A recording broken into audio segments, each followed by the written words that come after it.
Hi there, chaps and chapettes, Roddy Jodphurs here. Again, although this week it was a bit of a close call. You see, I had the interesting experience this week of actually purchasing clothes for myself for the first time since I have become, shall we say, disassociated with the world of the wealthily gifted. The good thing about, of course, having money at one point in my life was that during that time I did actually get to buy clothes that were of quality and therefore lasted a person rather a long time. So this has been the first shopping trip for oneself I've had to make since this horrible, disheartening, depressing, awful change to my life. So I went to somewhere that had been recommended to me by one of my poor friends. Again, I wish I could remember the girl's name. Is Shannon? I'm fairly certain it's Shannon, although it could also be Amanda.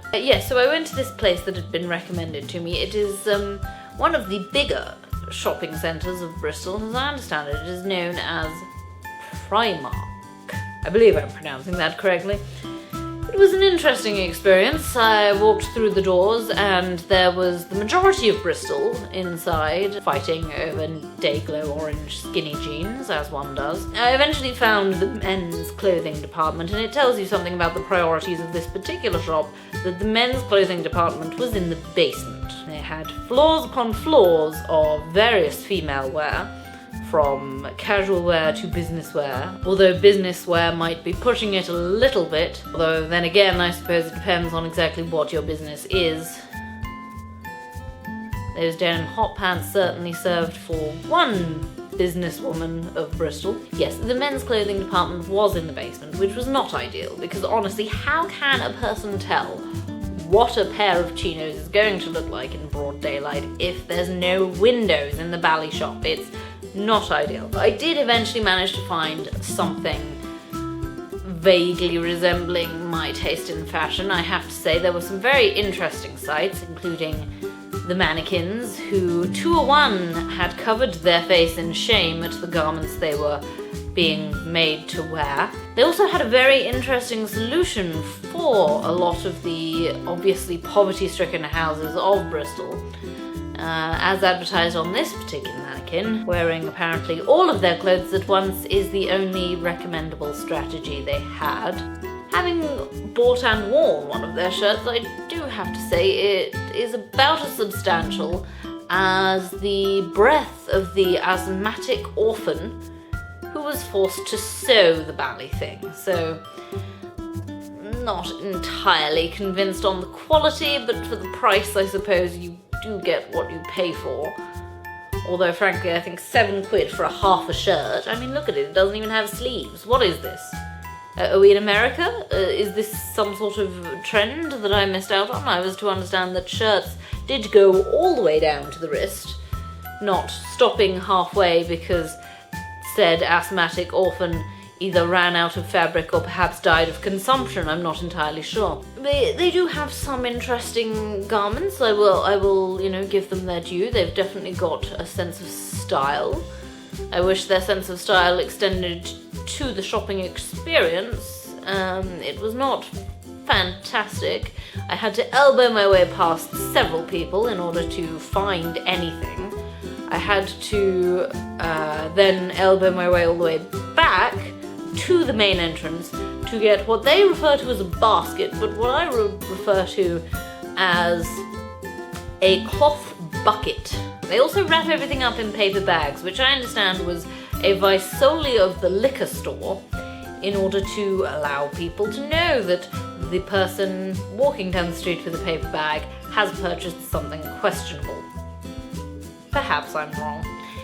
However, when I did get to the end of my shopping trip, I then had to tally up the expenditure. I found it was too much, and also there were certain things that I just thought, does one really need a pair of sky blue chinos when one already has 3? So I had to be responsible with my money. I had to, decide against certain things. They didn't fit, they weren't right, I didn't need them, they were too expensive, and so on and so forth. So I turned to my nearest associate of the shop, Primanistas, I suppose, I don't know. Excuse me, madam, I happen to have these items of clothing that I don't require. Is there somewhere I could put them to save having to walk all the way back around the shop and put them back up? I understand that that's your job, you know, it's what you get paid for.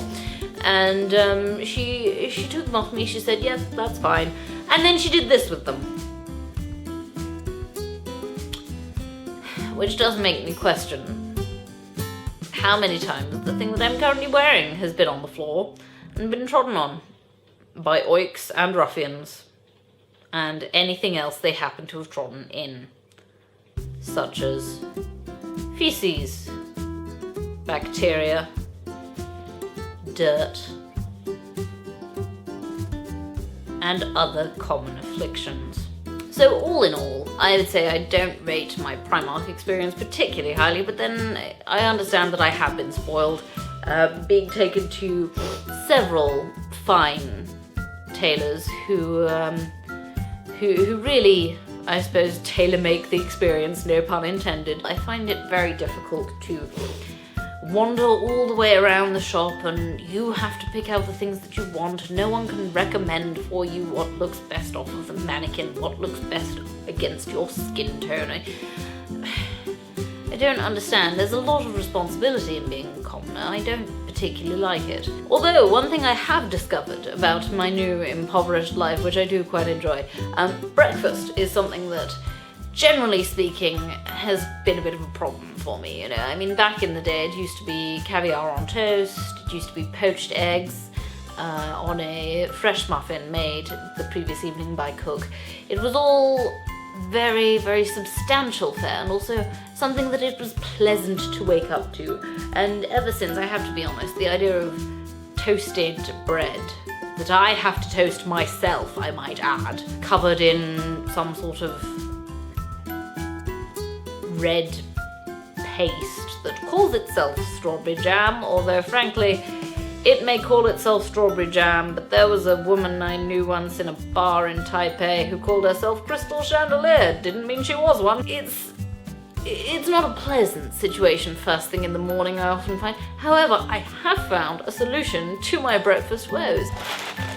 This, isn't it wonderful? I mean, you just have, you know, however much you want in a bowl with milk or not, as the case may be, and they look like rabbit droppings, as you can probably see. So when you wake up in the morning, you instantly hate yourself. It's fantastic. It's like, oh yes, what am I doing this morning? What am I eating before I go in to try and find a job once more? Oh, that's right, crystallized rabbit turds.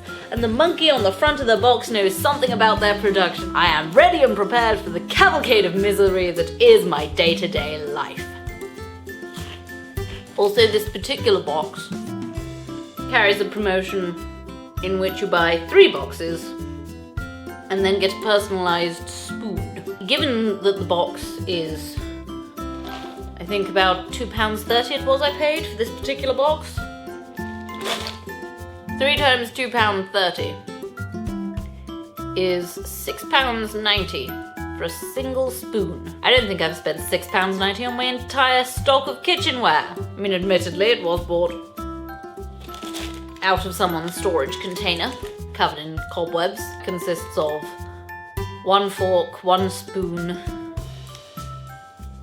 1 frying pan, and a bowl.